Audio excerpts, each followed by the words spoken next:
Hai Sobat Kicau Mania, berjumpa lagi dengan channel YouTube saya, Berada Channel. Video kita kali ini saya akan bahas bagaimana cara penjodohan sepasang burung murai batu. Banyak sekali pertanyaan di kolom komentar dan juga via WhatsApp yang menanyakan, Bang, bagaimana sih cara penjodohan yang sepasang yang benar tuh dari awal sampai akhir ya? Karena memang di beberapa isi channel saya itu nggak ada yang jodohan sepasang Sobat Kicau Mania. Adanya cuma jodohan poligami ya, dari 2, 3 dan 4 betina ya Sobat Kicau Mania ya. Nah ini yang membuat bingung teman-teman yang benar-benar masih pemula. Benar-benar yang teman-teman itu belum pernah sama sekali menangkapkan burung murai batu, belum pernah ada pengalaman sama sekali dan ingin mencoba beternak burung murai batu. Berdasarkan request dari teman-teman ini, saya buatkan penjodohan sepasang burung murai batu dari awal sampai akhir. Nah, simak terus videonya bagaimana cara saya Sobat Kicau Mania ya menjodohkan burung murai batu. Yang pertama itu proses penjemuran Sobat Kicau Mania. Utamakan betina dulu yang kita naikkan birahinya. Jemur kering tanpa mandi dari jam 9 sampai jam 11 siang. Dan jangan lupa makan dan minumnya masih tersedia di dalam kandang harian. Jangan kita cabut, takutnya nanti kita kelupaan ya, burung bisa dehidrasi Sobat Kicau Mania. Untuk jantannya jangan kita jemur supaya birahi jantannya itu nggak naik Sobat Kicau Mania. Nantinya tuh kita mudah dalam proses penjodohan. Penjantan yang tidak kita jemur itu birahinya itu stabil dan juga nggak naik Sobat Kicau Mania. Nah kita hindari itu ya, karena proses penjodohan ini sangat sulit sekali kalau jantannya itu terlalu over birahi ataupun birahinya itu lebih tinggi dari betina. Maka itu saran saya, jantannya itu kita dropkan birahinya dengan cara tidak usah kita jemur. Dia cukup diangin-anginkan saja di bawah atap. Kalau untuk pakan F-nya, untuk yang jantan itu usahakan teman-teman itu jangan berikan F ya, supaya nggak naik birahinya. Kalau saya pribadi untuk jantan ini sama proses penjodohan itu nggak saya berikan sama sekali Sobat Kicau Mania. Kalau teman-teman itu khawatir nantinya tuh burung itu takut lemas ataupun takut sakit ya, boleh diberikan jangkrik ya, hanya 3 ekor saja pagi. Sorenya itu nggak usah dikasih Sobat Kicau Mania. Usahakan mandikan jantannya Sobat Kicau Mania. Seminggu kira-kira 3 kali saja Sobat Kicau Mania. Kita mandikannya, bisa kita mandikan semprot ataupun burung jantannya itu bisa kita mandikan menggunakan keramba, atau juga bisa jantannya ini kita masukkan cepuk mandinya di dalam kandang hariannya. Itu bebas Sobat Kicau Mania. Jadi intinya burung ini, jantan ini jangan kita naikkan birahinya, dan jangan takut nantinya waktu proses penyatuan keduanya itu jantannya itu nggak berahi Sobat Kicau Mania. Birahi jantan bisa datang secara spontan kalau betina tersebut nantinya tuh birahi duluan. Ini juga untuk mencegah jantan tersebut nantinya tuh terlalu over birahi yang bisa berakibat membantai indukan betina Sobat Kicau Mania waktu kita satukan di dalam kandang ternak. Jadi cara saya itu seperti inilah Sobat Kicau Mania. Betina saya naikkan, jantan tidak saya naikkan birahinya supaya jantan itu lebih stabil birahinya. Oke, selanjutnya untuk yang betina setelah kita jemur dari jam 9 sampai jam 11, kita pindahkan betinanya di tempat yang teduh, di bawah atap ataupun di bawah pohon, itu bebas Sobat Kicau Mania ya. Pokoknya di tempat yang teduh kita dinginkan burung tersebut. Burung yang setelah melalui proses penjemuran, khususnya yang betina ini, jangan kita kerudung Sobat Kicau Mania. Jadi burung yang saya naikkan birahi ini tidak pernah saya kerudung Sobat Kicau Mania selama 1 minggu. Misalnya di hari itu hujan deras ya, sampai malam misalnya, boleh kita kerudung, nggak masalah Sobat Kicau Mania. Tapi kalau cuacanya tuh stabil, nggak dingin, lebih baik teman-teman itu nggak usah dikerudung. Kecuali teman-teman itu burung betina itu teman-teman letakkan di teras rumah ya, di belakang misalkan kayak gitu ya. Lebih baik kerudung saja, nggak masalah. Setelah penjemuran ini Sobat Kicau Mania ya, kita suntikan ekstrimulan yang sudah dicairkan di air ke dalam jangkrik Sobat Kicau Mania. Jadi jangkriknya ini kira-kira 10 sampai 15 ekor Sobat Kicau Mania.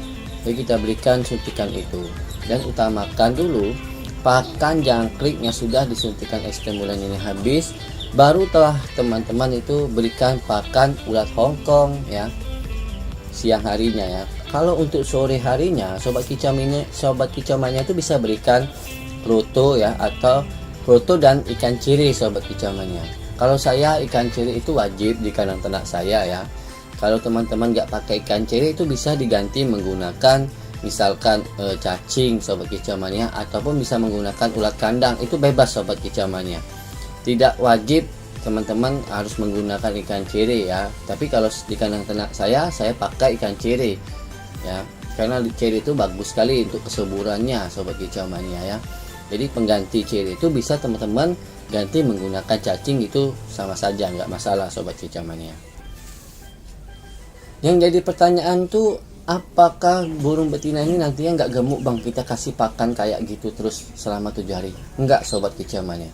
Jadi perlu teman-teman ketahui, burung yang selama kita proses penyemuran ini ya, apa yang dia makan ini keesok harinya tuh kita jemur kembali. Nah, lemak yang ada di dalam tubuhnya ini kembali terbakar sobat kicauannya. Jadi jangan khawatir dan takut kalau nanti burung murai batu kita yang betina itu nantinya kegemukan ya.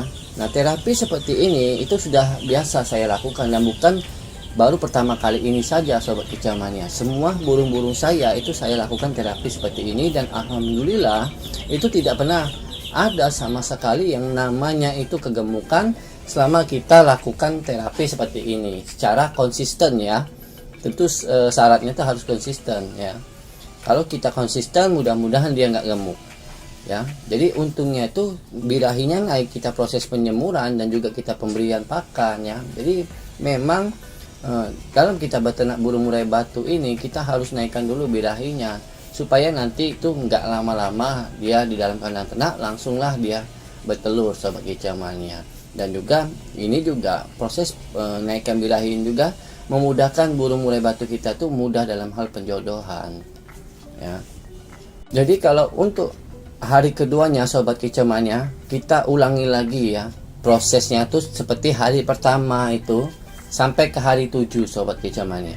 Jadi proses penyemuran, pemberian pakan ya, dan trik-trik yang lain yang sudah saya bilang tadi itu kita lakukan sama persis dari hari pertama, 2, 3, 4, 5, 6, 7 sobat kicauannya. Jadi dari hari pertama sampai hari ke-7 itu kita lakukan pola yang sama, pakan yang sama sobat kicauannya.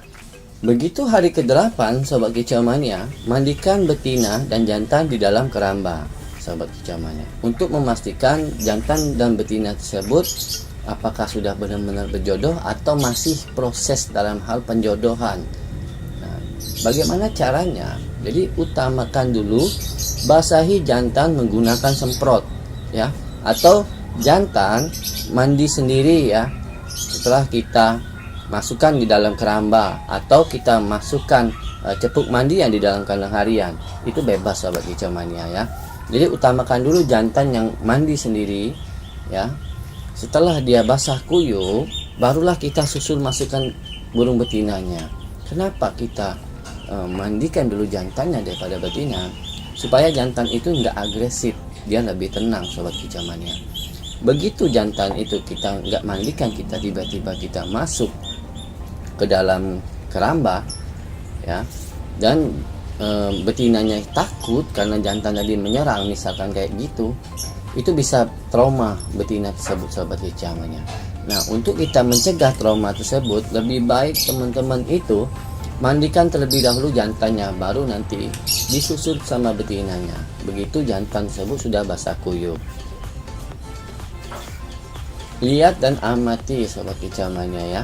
Kalau kita sudah masukkan keduanya ya, tidak ada perkelahian, itu sudah mulai ada tanda-tanda mulai berjodoh sobat kicauannya. Tetapi itu belum pasti, karena di dalam kandang ternak lah karakter burung-burung murai batu kita itu akan terlihat sebenarnya. Jadi kita mandikan di dalam kandang ternak itu bukan pasti dia langsung berjodoh, enggak sobat kicauannya. Tapi untuk kita tuh lebih bisa membaca karakter kedua indukan tersebut ya. Apalagi ini buat teman-teman yang pemula ya, buat teman-teman tuh lebih bisa membaca bagaimana sih karakter burung murai batu kalau disatukan di dalam keramba seperti ini ya. Dan jadi ini sangat bagus sekali buat pemula sobat kicau mania.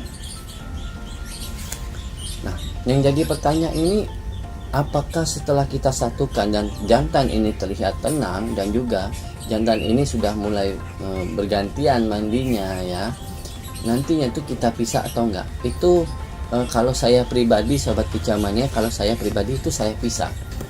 Jangan kita satukan ya. Apalagi teman-teman yang belum tahu karakter burung. Kalau teman-temannya sudah mulai paham dengan karakter burung, itu nggak masalah kalau kita satukan ya. Apalagi teman-teman tuh bisa memantaunya ya. Kalau saya pribadi yang kita yang orang sibuk ataupun kita yang memang sibuk bekerja, pulang pagi, baliknya sore hari, saran saya lebih baik dipisahkan, karena burung jantan ini seringkali terjadinya perubahan karakter secara tiba-tiba. Nah, kalau kita terpantau, itu kita bisa pisahkan. Nah, bagaimana kalau kita tidak terpantau? Nah, ini yang dikhawatirkan sobat kicau mania. Karena saya dulu pernah ada kasus seperti itu, ya. Dalam proses penjodohan terutamanya, terlihat dia tenang, ya. Saya biarkan saja sampai hari kedua. Nggak taunya hari ketiganya terjadi lonjakan birahi jantannya. Nah, akibatnya ya tadi, karena tidak terpantau, jantan tersebut akhirnya bantai betina tersebut sampai kepalanya itu botak sobat kicau mania. Nah, jadi saran saya buat teman-teman yang tidak bisa on time, tidak bisa mengamati dalam proses penjodohan ya, karena kesibukan di luar, lebih baik saran saya teman-teman itu pisahkan. Itu cara yang lebih baik ya, karena dalam proses seperti ini nanti kita akan ada tingkatan lanjut di dalam kandang ternaknya seperti apa.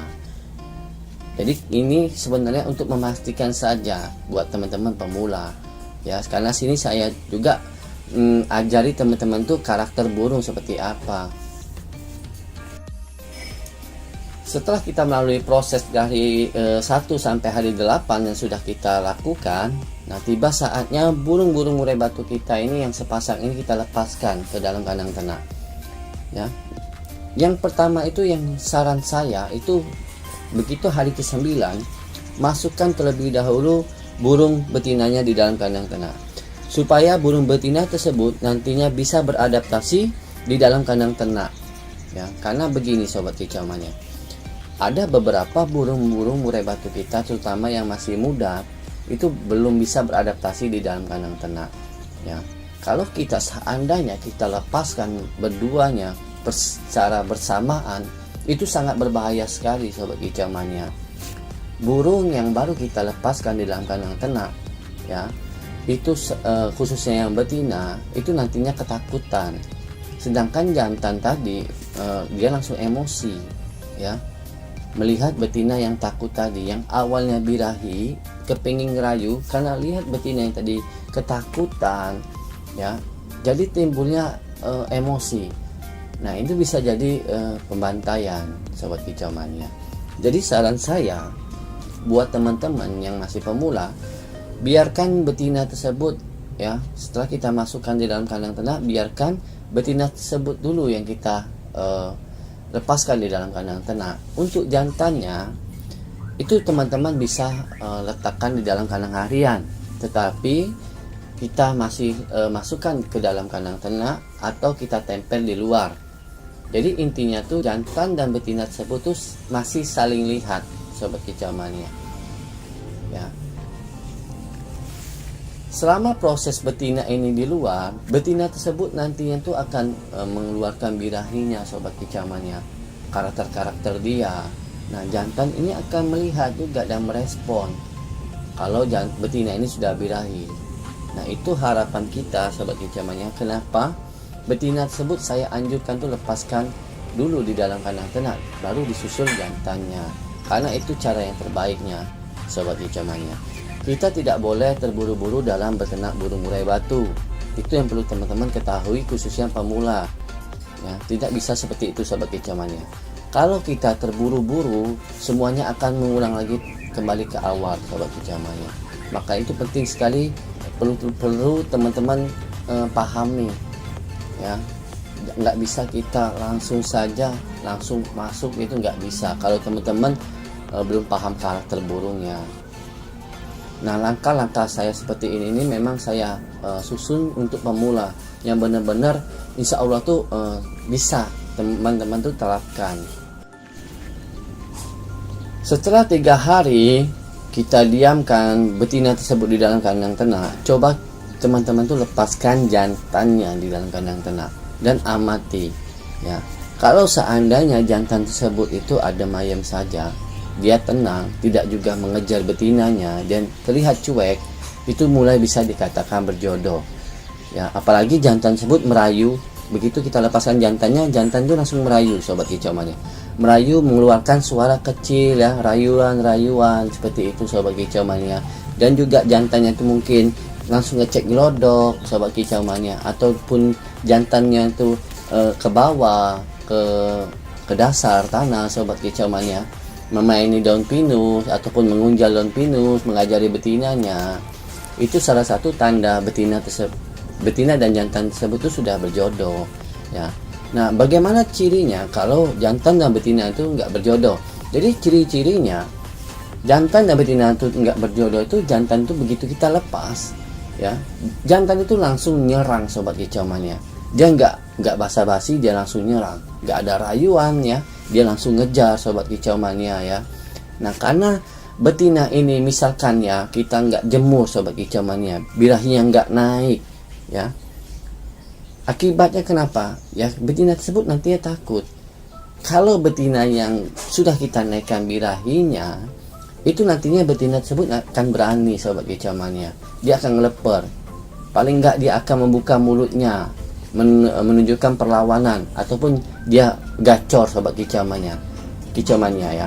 Jadi jantan itu akan merespon dia, oh di betina ini birahi, dan beranggapan betina tersebut itu bukan ancaman. Nah, jantan yang emosi tadi berubah menjadi birahi sobat kicau mania karena melihat respon betina yang seperti itu. Jadi itulah kunci sobat kicau mania ya, kuncinya kita beternak burung murai batu itu kita naikkan dulu birahinya dari awal proses penjodohan ya. Jadi bukan dua-duanya itu kita langsung naikkan birahinya ya, bukan seperti itu. Jadi kita ada yang kita lemahkan salah satunya, terutama itu yang jantan sobat kicau mania. Nah, kalau seandainya keduanya sudah jodoh misalkan kayak gitu ya, ya kita tinggal naikkan saja birahinya keduanya, itu nggak masalah ya. Nah, yang jadi permasalahan ini kan dalam proses penjodohan. Nah, tentunya yang dominan itu yang kita lemahkan.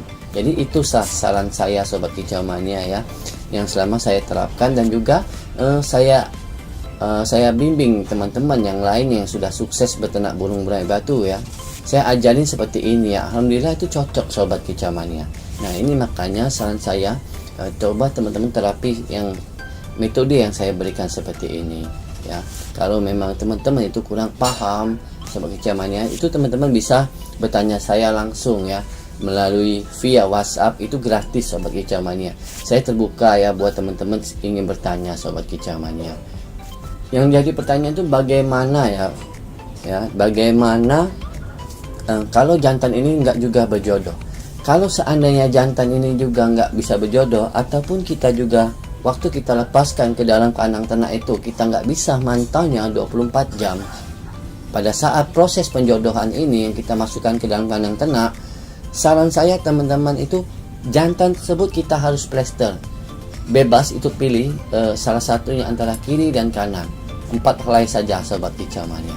Nah, untuk pembahasan masalah plester ini itu sudah saya upload di channel saya.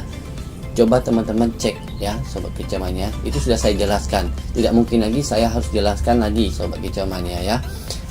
Nah, yang perlu jadi perhatian ini sobat kicau mania, itu teman-teman itu selama proses penjodohan ini, teman-teman itu untuk pakannya, untuk menu pakannya itu jangan teman-teman berikan langsung semua jenis pakanan sobat kicau mania.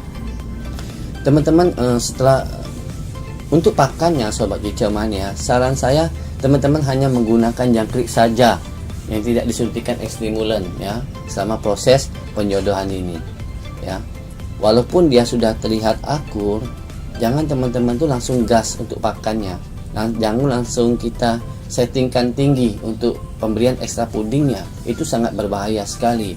Nanti setelah di hari keempat terlihat aman, ya, kita satukan jantan dan betina ini, barulah kita masukkan jenis pakan lainnya.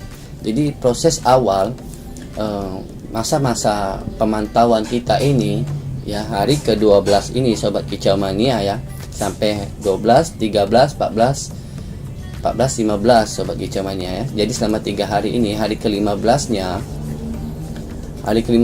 tuh teman-teman tuh dari hari 12 sampai ke hari 15, saran saya pakannya tuh hanya berikan jangkrik polos saja Sobat Kicau Mania. Jangan kita berikan suntikan, ya, supaya tidak ada kenaikan birahi yang secara tiba-tiba ataupun perubahan karakter jantannya akibat pemberian pakan F tadi, ya. Jadi kita buat dia tenang dulu, standar dulu birahinya, barulah ke hari misalkan hari ke-16-nya, ya, barulah kita masukkan jenis pakan lainnya, ya. Untuk jenis pakan lainnya dan cara lainnya itu sudah saya upload di channel YouTube saya Sobat Kicau Mania. Nanti saya kasihkan linknya di deskripsi komentarnya, ya, atau di link deskripsi saya, ya, ataupun di link komentar nanti saya akan sisipkan, ya, yang mana-mana harus teman-teman lihat. Nah, begitulah cara saya Sobat Kicau Mania, ya, proses penjodohan burung murai batu. Nah, metode proses penjodohan burung murai batu ini bukan hanya sepasang Sobat Kicau Mania yang saya terapkan. Untuk poligami itu juga sama, tapi memang ada sedikit trik yang berbeda. Nah, itu juga sudah saya bahas di channel YouTube saya. Silakan teman-teman cek saja, ya. Oke Sobat Kicau Mania, ya, sekian dulu video kita kali ini. Semoga bermanfaat, ya, bagi seluruh teman-teman, khususnya peternak burung murai batu seluruh Nusantara. Salam Kicau Mania.